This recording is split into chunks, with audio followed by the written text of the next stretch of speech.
Заместитель полномочного представителя президента Российской Федерации в Дальневосточном федеральном округе Владимир Солодов и вице-премьер Якутии Петр Алексеев посетили концерн «Сахаболт».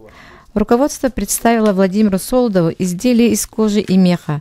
Особый интерес у полпреда вызвал широкий ассортимент меховых изделий. Он предложил популяризировать профессии, связанные с изготовлением национальной одежды и брендовой продукции. У нас есть уникальное сырье природное. На самом деле еще больше. Мне кажется, это вот люди, когда вот они есть, люди живые, и мы их можем как бы заинтересовывать и вот воспитывать в этой культуре. Вот. Мне кажется, тут нам надо подумать просто, как может быть такой центр какой-то подготовки. Вот видно, что у вас как бы, уникальная компетенция, уникальное собрано уже понимание того, как это делать. Вот как сделать так, чтобы под это сделать систему подготовки людей, и тогда пойдет там тех же самых охотников тоже, как там все правильно делать, тех же самых по выделке кожи, по дизайну, по использованию современных технологий, современных материалов, по продвижению. У нас есть колледжи такие вот, не высшие учебные заведения, мы тоже с ними работаем. Это наши выпускницы, вот, которых мы приняли, конструкторов, девочки, это вот они разрабатывают. А ваши выпускницы, это вы с колледжем каким-то? Нет, институт Санкт-Петербургский, университет технологий дизайна, и ЛНД Восточно-Сибирский. Филиал Санкт-Петербургского, да?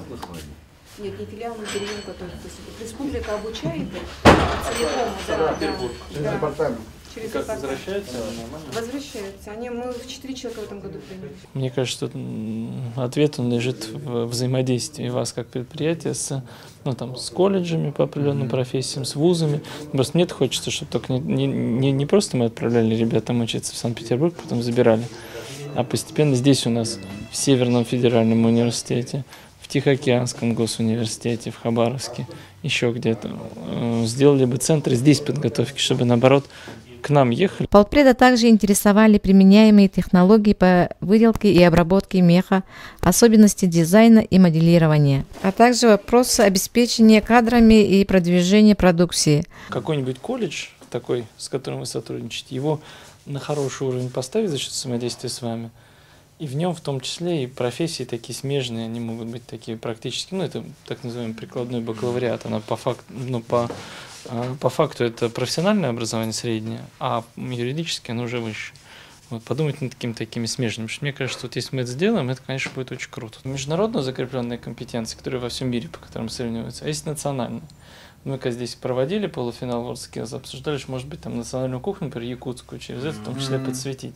А можно ведь и здесь делать, можно заявить. Там вот, например, был прецедент, что в российский чемпионат заявила Осетия компетенцию по выпеканию осетинских пирогов.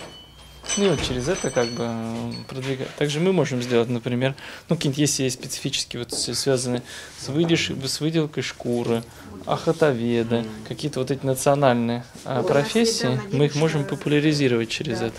Владимир Солодов предложил ориентироваться не только на российский, но и на мировой рынок. В свою очередь, Сахаболт выразил готовность выйти на качественно новый уровень производства и реализации национальной продукции. Елена Абутова, Николай Неабутов, ЕСЕА.